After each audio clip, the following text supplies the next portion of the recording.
ഞാൻ ഇന്നലെ തൃശ്ശൂർ ജില്ലയിൽ ഒരു സ്ഥലത്ത് പ്രസംഗത്തിന് പോയപ്പോൾ നീണ്ടൊരു നോട്ടീസ് ഞാൻ അവിടെ എത്തുമ്പോഴേക്ക് കൊണ്ടുവന്ന് വിതരണം ചെയ്തിരിക്കുന്നു. അപ്പൊ നോക്കുമ്പോ സത്യത്തിന്റെ പേരിൽ കളവ് മാത്രം എഴുതുന്ന ഒരു പത്രമുണ്ട് ഇവിടെ. ദിനപത്രമല്ല, ഒരു കൂട്ടരതാ. സുബ്ഹാനല്ലാഹ്, അവരെ പത്രത്തിന് അങ്ങനെ തന്നെ കോട്ട് ചെയ്തതാണ്. ഞാനിത് അതങ്ങനെ തന്നെ കൊണ്ടുവന്ന് അച്ചടിച്ചിട്ട് സാസിൽ വിതരണം ചെയ്യും. കാരണം ഒരൊറ്റ കുട്ടിയോ അത് വാങ്ങൂല എന്ന് ഉറപ്പാണ്. അവൻ ഇത് മാത്രം അച്ചടിച്ച് വിതരണം ചെയ്തിരിക്കാൻ. ഇത് ഞാൻ വായിച്ചു നോക്കുമ്പോൾ ഇതിൽ കാര്യമായിട്ട് പറയുന്നത് എന്താന്ന് ചോദിച്ചാല്, നമ്മുടെ ഈ ഇന്ത്യ രാജ്യത്തൊരു MP O രാജഗോപാൽ, അദ്ദേഹത്തിന് 1 കോടി ഉറുപ്യ മർക്കസിൽ വന്നിട്ട് കാന്തപുരം ഉസ്താദ് കൊടുത്തു എന്ന കാര്യമായിട്ട് ഇതിലുള്ള ഒരു വിഷയം. അതുകൊണ്ട് എത്തിയും കുട്ടിക്ക് കൊടുക്കുന്ന പൈസ ഒക്കെ BJP ഫണ്ടിലേക്കാണ് പോകുന്നത് എന്നാണ് ഇതിലെ പ്രമേയം.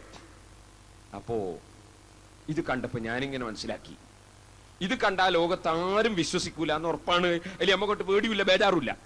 അങ്ങനെ വിശ്വസിക്കുന്നതിന് ബേജാറില്ല. കാരണം പണ്ട് 2.5 ലക്ഷം 3 ലക്ഷം ഉറുപ്പിക, ഒരു കൗലിൽ 5 ലക്ഷം ഉറുപ്പിക പള്ളിൻ്റെത് കട്ട ആളാണ് എന്ന് ഈ ഉസ്താദിനെ കൊണ്ടെന്നെ മുമ്പ് പറഞ്ഞതാ. ഇപ്പൊ ഇവര് പറയുന്നത് 1 കോടി കൊടുക്കുന്ന ആളാണ് എന്നാ. പണ്ട് ഇങ്ങോട്ട് എടുക്കുന്ന ആളാന്ന് പറഞ്ഞു, അവരെന്നെ ഇപ്പൊ പറഞ്ഞത് അങ്ങോട്ട് കൊടുക്കുന്ന ആളാണ്. അങ്ങനെ തന്നെയാണ് അള്ളാഹുവിന്റെ ഓരോരോ പറയിക്കല്. അപ്പൊ നിങ്ങൾ കണ്ടില്ലേ, ബുഖാരിയിലെ ഒറ്റ റിപ്പോർട്ടും സ്വീകരിക്കാൻ പാടില്ല എന്ന് പറഞ്ഞവരാണ് ഖുർആൻ സുന്നത്ത് സൊസൈറ്റിക്കാര്. ഇപ്പൊ പറയുന്ന എല്ലാ പത്രത്തിന്റെ റിപ്പോർട്ടും സ്വീകരിക്കണോന്നാ.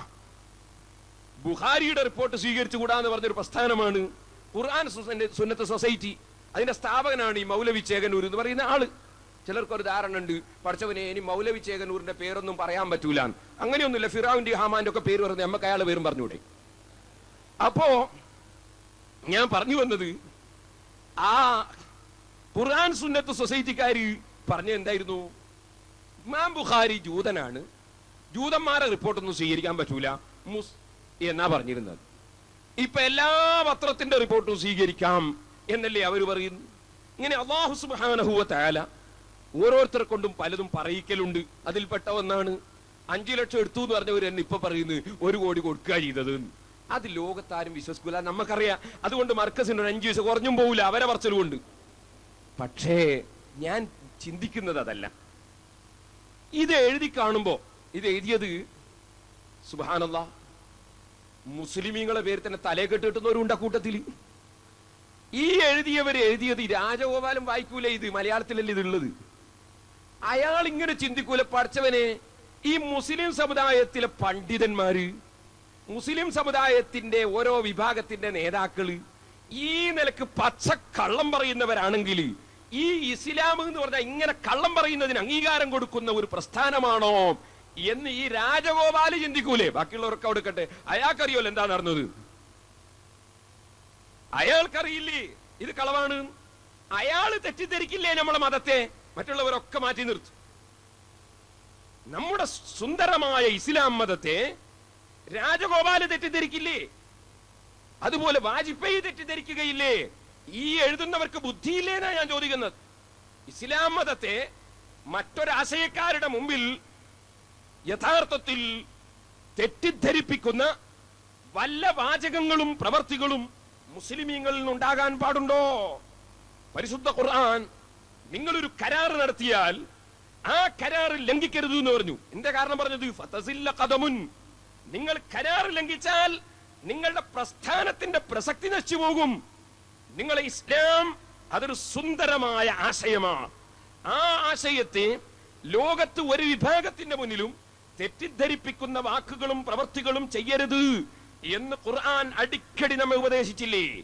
മഹാനായ ഉമർ ഇബ്നുൽ ഖത്താബ് റളിയല്ലാഹു അൻഹുവിന്റെ മുമ്പിൽ ഹുർമൂസ് ചക്രവർത്തിയെ പിടിച്ചുകൊണ്ടുവന്നു. ആ ഹുർമൂസ് ചക്രവർത്തി ധാരാളം മുസ്ലിമീങ്ങളെ കൊന്നവനായിരുന്നു. നിന്നെ പകരം കൊല്ലാതെ വെറുതെ വിടാം, നീ ഇനിമേലിൽ അത് ചെയ്യില്ലെന്ന് ഉറപ്പുവരുന്ന വിധം ഞങ്ങളുടെ കൂടെ വരാൻ തയ്യാറുണ്ടോ? ഉമർ ഇബ്നുൽ ഖത്താബ് റളിയല്ലാഹു അൻഹു ചോദിച്ചു. അദ്ദേഹം പറഞ്ഞു, ഇല്ല, കൊല്ലുന്നതിന് യാതൊരു വിരോധമില്ല, കൊന്നോളൂ. ഉമർ ഇബ്നുൽ ഖത്താബ് റളിയല്ലാഹു അൻഹു അദ്ദേഹത്തെ വധിക്കലല്ലാതെ നിവൃത്തിയില്ലെന്ന നിലക്ക് ഇസ്ലാമിക കോടതിയാണ് ഉമർ ഇബ്നുൽ ഖത്താബിന്റെ കോടതി.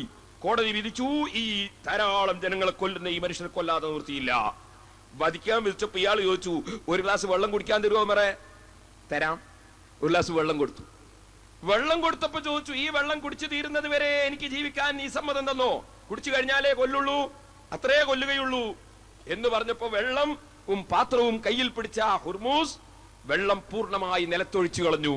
എന്നിട്ട് പറഞ്ഞു, ഉമർ, നിങ്ങൾ മുസ്ലിങ്ങളാ, നിങ്ങൾ വാക്ക് പാലിക്കണം എന്ന് പഠിപ്പിക്കുന്നവരാണ് നിങ്ങളെ മുഹമ്മദ് നബി. അത് പഠിപ്പിച്ചതാ. നിങ്ങൾ പറഞ്ഞത് ഈ വെള്ളം കുടിച്ചതിന് ശേഷമേ എന്നെ കൊല്ലുകയുള്ളൂ എന്നാ. ആ വെള്ളം ഞാൻ നിലത്തൊഴിച്ചു പോയി, അത് ഭൂമി കുടിച്ചു പോയി, ഇനി എനിക്കത് കുടിക്കാൻ കഴിയില്ല. അത് കുടിച്ചതിന് ശേഷമേ കൊല്ലുകയുള്ളൂ എന്ന വാക്ക് നീ പാലിക്കണം. അതാണ് ഇസ്ലാം. ഉമർ ഇബ്നുൽ ഖത്താബ് റളിയല്ലാഹു അൻഹു എന്ത് പറഞ്ഞു?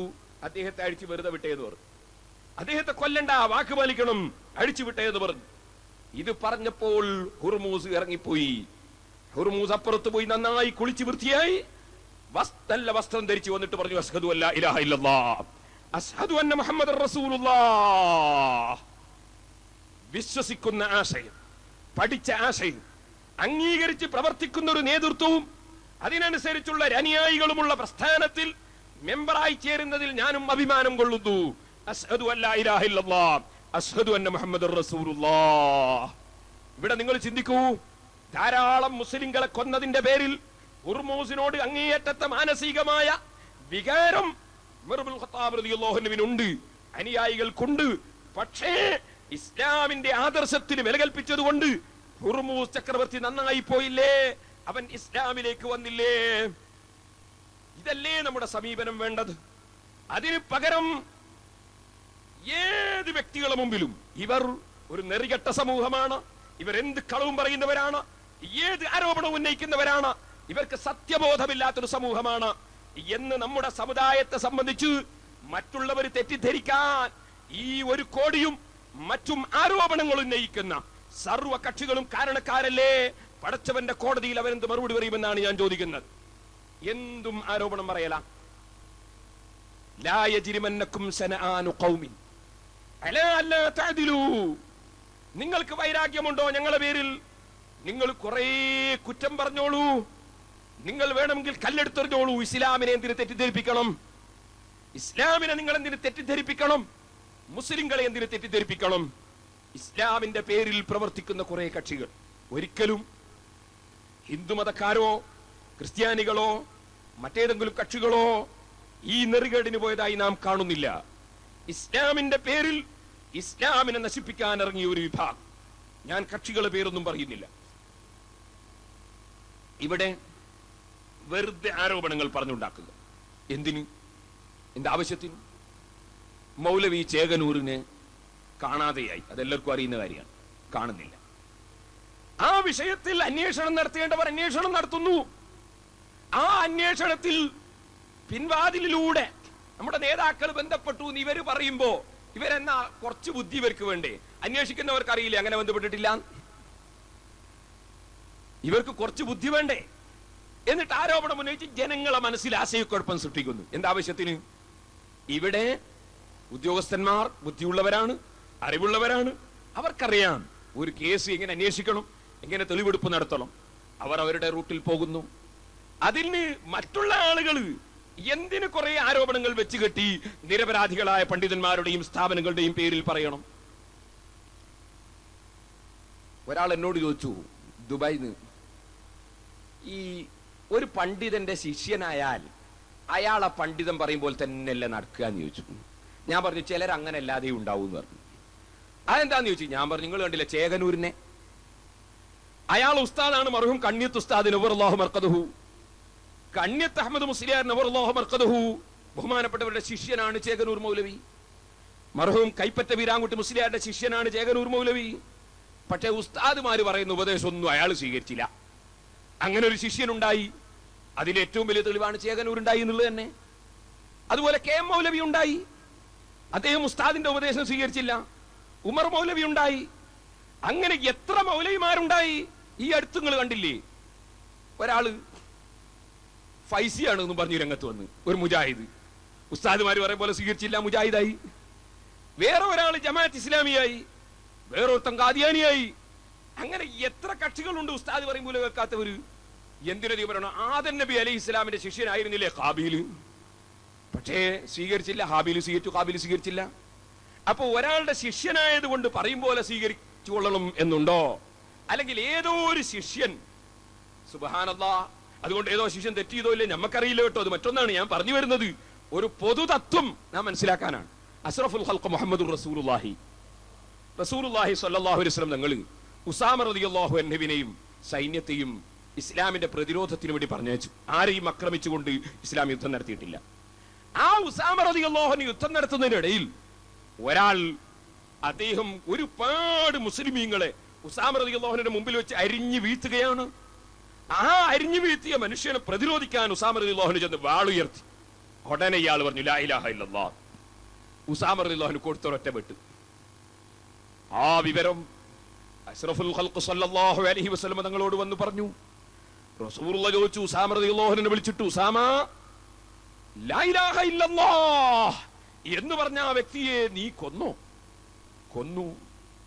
എന്താണ് നീ ലാ ഇലാഹ ഇല്ലല്ലാഹ് കൊണ്ട് ഖിയാമത്ത് നാളിൽ ചെയ്യുക എന്ന് ഉസാമ റളിയല്ലാഹു അൻഹുവോട് ചോദിച്ചു. ഉസാമ റളിയല്ലാഹു അൻഹു പറഞ്ഞു, ഇസ്തഗ്ഫിറി നബിയേ, ഇസ്തഗ്ഫിർലി, എനിക്ക് വേണ്ടി അവിടുന്ന് മാപ്പ് ചോദിക്കണം, ഞാൻ ചെയ്തത് തെറ്റായി പോയി എന്ന് പറഞ്ഞപ്പോ റസൂലുള്ളാഹി പിന്നെയും ചോദിക്കുന്നു, ലാ ഇലാഹ ഇല്ലല്ലാഹ് എന്ന വാചകം നീ എന്ത് ചെയ്യും ഉസാമ? ഇവിടെ നിങ്ങൾ ചിന്തിക്കുക, മുഹമ്മദ് നബി സല്ലല്ലാഹു അലൈഹി വസല്ലം തങ്ങളുടെ ഒരു ശിഷ്യൻ കാര്യം അറിയാതെ ഒരു തെറ്റ് ചെയ്തു, അതിന് റസൂലുള്ളാഹി ഉത്തരവാദിയാണെന്ന് മുസ്ലിമീങ്ങളുടെ പേരിൽ പത്രമിറക്കുന്ന ഈ കക്ഷികൾ പറയുമോ? മുസ്ലിമീങ്ങളോട് ഞാൻ ചോദിക്കുന്നു, ഉസാമ റളിയല്ലാഹു അൻഹു ചെയ്ത ഈ തെറ്റ്, അറിവില്ലാതെ ചെയ്തു പോയ ഈ തെറ്റ്, ആ തെറ്റിന് റസൂലുള്ളാഹി ഉത്തരവാദിയാണെന്ന് പറയാൻ നിവൃത്തിയുണ്ടോ? പത്രക്കാരെ, നിങ്ങൾ എന്തേ മതം പഠിക്കാതിരുന്നത്? എന്തേ നിങ്ങൾ റസൂലുള്ളാഹിന്റെ ചരിത്രം പഠിക്കാതിരുന്നത്? എന്തേ സ്വഹാബത്തിന്റെ ചരിത്രം പഠിക്കാതിരുന്നത്? ഞാൻ നിങ്ങളോട് ചോദിക്കട്ടെ, ഇപ്പോൾ നാദാപുരം ഭാഗത്ത് കൊലകൾ നടക്കുന്നു, അതുപോലെ തീകത്തിക്കൽ നടക്കുന്നു ഇല്ലേ? ഞാൻ ചോദിക്കുന്നു, അവിടെ ചെയ്യുന്ന അനുയായികൾ ചെയ്യുന്ന പ്രവർത്തനങ്ങൾക്ക് ആ പാർട്ടിയുടെ നേതാക്കന്മാർ ഉത്തരവാദികളാണോ? കണ്ണൂരിൽ കൊലകൾ നടക്കുന്നു, അതിന്റെ നേതാക്കന്മാർ അനുയായികളിൽപ്പെട്ടവർ ചെയ്യുന്നതിന് ഉത്തരവാദികളാണോ? അനുയായികൾ തന്നെ ചെയ്താൽ ഉത്തരവാദികൾ അല്ലെങ്കിൽ അനുയായികളാണ് എന്നതിന് തെളിവ് പോലും ഇല്ലാത്തവർ ചെയ്തു എന്ന് ഉറപ്പില്ലാത്ത ഒരു കാര്യത്തിൽ സഹോദരന്മാരെ, അന്വേഷണം നടക്കുമ്പോഴേക്ക് പണ്ഡിതന്മാരുടെ തലയിലും പ്രസ്ഥാനത്തിന്റെ തലയിലും അതുപോലെ സംഘടനയുടെ തലയിലും സ്ഥാപനത്തിന്റെ തലയിലും വെച്ചുകെട്ടി സംസാരിക്കുന്നവർക്ക് മരിക്കണമെന്ന ബോധമില്ലേ? പടച്ചവന്റെ മുമ്പിൽ ഒരു കോടതി ഉണ്ടെന്ന ബോധമില്ലേ? ഇവിടെ എന്തും എഴുതാമെന്നാണോ? എന്തും പറയാമെന്നാണോ? അതിനെന്താ, ഇവിടെ സംഭവം നടക്കണ്ടിട്ടല്ലോ, ഇവരൊന്ന് കൊടുക്കണ്ടിട്ടല്ലേ? ഇവിടെ ചേകനൂര്, എന്ത് ചേകനൂർ? ഇവിടെ എന്തായാലും എന്താ സംഗതി ആയല്ലോ, കാന്തപുരം ഒന്ന് കുടുങ്ങി കാണണ്ടേന്ന് ഒരു പൂതിയല്ലേ? ഞാൻ പറയട്ടെ, ആ പൂതി മനസ്സിലിരിക്കട്ടെ. ഇവിടെ സത്യത്തിന് നിലനിൽപ്പുണ്ട്, അസത്യത്തിന് നിലനിൽപ്പില്ല. സത്യത്തിനെന്നും നിലനിൽപ്പുണ്ട്, അത് ഊതിക്കെടുത്താൻ കഴിയില്ല. അസത്യത്തിന് ഇവിടെ നിലനിൽപ്പില്ല. ഇവിടെ ഖുർആൻ പഠിപ്പിച്ച ആശയം, വൽ അർള വലഅഹാ ലിൽ അനാം, ഈ ഭൂമി ലോകം എല്ലാവർക്കും ജീവിക്കാൻ അല്ലാഹു വെച്ചതാണ്. ഇവിടെ എന്തൊരു ചേകനൂര്? പടച്ചവനെ ചീത്ത പറയുന്ന എത്ര ആളുണ്ട് ഇവിടെ? ബുഖാരി ഇമാമിനെ ചീത്ത പറയലും, അബൂ ഹുറൈറ റളിയല്ലാഹു ചീത്ത പറയലും, സ്വഹാബത്തിനെ ചീത്ത പറയലും, അതൊക്കെ മുജാഹിദിന്റെയും മൗലവിമാരും ഒക്കെ ഏർപ്പാട്. അതേ സമയത്ത് അള്ളാനെ ചീത്ത പറയുന്ന എത്ര യുക്തിവാദികളുണ്ട് ഇവിടെ? ഇസ്ലാം എന്ന് രാജിവെച്ച് യുക്തിവാദിയായ എത്ര ആളുകളുണ്ട് ഇവിടെ? യുക്തിവാദി സംഘത്തിന്റെ നേതാക്കൾ എത്രയുണ്ട് ഇവിടെ? കോഴിക്കോട്ടങ്ങാടിയിൽ വെച്ച് പടച്ചവനില്ല, ഉണ്ടെങ്കിൽ കാണട്ടെ, ആരാണ് ഈ പടച്ചവൻ എന്നൊക്കെ പറഞ്ഞ് മുതലക്കുളം മൈതാനിൽ നിന്ന് ഒരാൾ പ്രസംഗിക്കുന്നു. അയാൾ ഇറങ്ങിപ്പോകുമ്പോൾ അള്ളാഹ് മുന്തിരിങ്ങ ജ്യൂസ് കൊടുക്കുന്നു, കുറച്ച് കഴിയുമ്പോൾ കോഴി ബിരിയാണിയും കൊടുക്കുന്നു. അതല്ലേ അള്ളാഹുവിന്റെ നയം? അള്ളാഹ് റഹ്മാനാണ്, ഇവിടെ എല്ലാവർക്കും ജീവിക്കാൻ സൗകര്യം ചെയ്തവനാണ്. ഈ റഹ്മാനായ അള്ളാഹുവിന്റെ ഭൂമിയിൽ എല്ലാ വിഭാഗവും ജീവിക്കും, എല്ലാവർക്കും ജീവിക്കാനുള്ളതാണ് ഈ ഭൂമി ലോകം. പാരത്രിക ലോകത്ത് അള്ളാഹുവിന് വഴിപ്പെട്ടവർക്കേ ഫലം ഉണ്ടാവുകയുള്ളൂ. ഇതല്ലേ മുസ്ലിം പണ്ഡിതന്മാർ ലോകത്ത് മുഴുവനും ഇന്ന് വരെ പറഞ്ഞത്? അതല്ലേ എന്നും പ്രചരിപ്പിക്കുന്നത്? ഈ നിലക്ക് പഠിപ്പിക്കുന്ന ഒരാശയത്തിന്റെ വക്താക്കൾ. ആർക്കും ജീവിക്കാനുള്ളതാണ് ഭൂമി ലോകം. കായികമായി ആരെയും നേരിടണമെന്ന് ഒരു സംഘടനയുടെ നേതാക്കളും പറഞ്ഞില്ല. മുജാഹിദുകൾ പറഞ്ഞിട്ടുണ്ട്, ഞങ്ങൾ പറഞ്ഞില്ല. ഞങ്ങളെ നേതാക്കളും പറഞ്ഞില്ല. പറഞ്ഞതായി ഞങ്ങൾ ആരും കേട്ടിട്ടുമില്ല. ഞങ്ങളൊക്കെ, ഞാൻ മർക്കസ് സഖാഫത്ത് സുന്നിയെ പഠിച്ചൊരു സഖാഫിയാണ്. ഒരു ക്ലാസ്സിലും ഒരു ഉപദേശത്തിലും ഞങ്ങളങ്ങനെ കേട്ടിട്ടില്ല. പിന്നെ നിങ്ങൾ നോക്ക്, അതേ സമയത്ത് പരസ്യമായി എഴുതിയില്ലേ? ഞാൻ ചോദിക്കട്ടെ, ഇവിടെ സഹിഷ്ണുതയെ സംബന്ധിച്ച് നീട്ടി എഴുതുന്ന പത്രം, നേരത്തെ ഉസ്താദ് പറഞ്ഞില്ലേ പല്ലിന്റെ ഊത്ത്, ഈ പത്രക്കാരോട് ഞാൻ ചോദിക്കും, നിങ്ങളെ കൺമുന്നിലല്ലേ അരീക്കോട് എന്ന പ്രദേശത്ത് വെച്ച് നമ്മളെ ഇബ്രാഹിം മാസ്റ്റർ എഴുതിയത് മഖബറയിലേക്ക് നേർച്ചയാക്കുന്ന മുഴുവൻ ആളെ കൊല്ലണം, അത് നിർബന്ധാണ് എന്നല്ലേ എഴുതിയത്. ഇത് മുജാഹിദ് അല്ലാതെ ഇവിടെ ഏതെങ്കിലും ഒരു പ്രസ്ഥാനക്കാര് പരസ്യമായി ഇങ്ങനെ എഴുതിയതായി നിങ്ങൾക്ക് ചൂണ്ടിക്കാണിക്കാൻ കഴിയുമോ? അവർക്കെതിരെ എന്തുകൊണ്ട് പത്രങ്ങൾ എഴുതുന്നില്ല? അവർക്കെതിരെ എന്തുകൊണ്ട് സംസാരിക്കുന്നില്ല? നിങ്ങളെന്താ ഇപ്പൊ പറയാത്തത്? ഞങ്ങൾ ഇതൊന്നും പറയണ്ടെന്ന് വെച്ചിട്ടാണ്. കാരണം ഇതൊന്നും പറയേണ്ടതില്ല, ഞങ്ങൾ ഖുർആൻ കൊണ്ട് തന്നെ അവരെ നേരിടാൻ ധാരാളമുണ്ട്, ഹദീസ് കൊണ്ട് നേരിടാനുണ്ട്. ഇവരുടെ ഈ ഐബൊന്നും വിളിച്ചു പറയേണ്ട ആവശ്യം ഞങ്ങൾക്കില്ല. ഇവിടെ ബുദ്ധിയുള്ള ജനങ്ങളല്ലേ,